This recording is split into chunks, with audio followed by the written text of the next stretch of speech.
Sopas naman ang ating lulutuin ngayong araw na to. Masarap humigop ng sabaw ngayon, lalo na yung creamy at mainit-init pa. Tara, simulan na natin to. Nagpainit na nga ako dyan ng mantika, tapos hinulog ko na yung ating bawang, ating sibuyas. Nilagyan ko rin to ng choknat, yung chicken flavor. Hinalo-halo ko lang to bahagya hanggang sa malusaw yung ating choknat.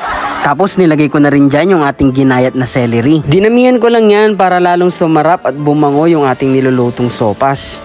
Halu-haluin mo lang yan, tapos maya-maya ay pwede na nating ilagay yung ating karne ng manok. Hinalo-halo ko lang yan hanggang sa magisa ng bahagya yung ating karne.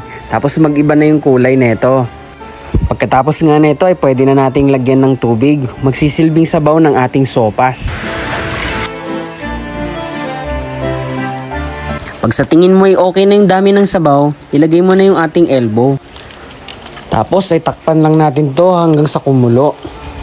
Inilagay ko na dito yung ating carrots, pati na rin yung ating bell pepper, magic sarap, paminta, tapos ay halu-haluin mo lang ulit ito. Pag kumukulo na ay pwede na rin nating ilagay yung ating evaporated milk.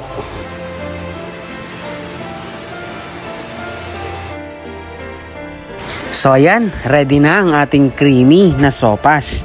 Kain na tayo!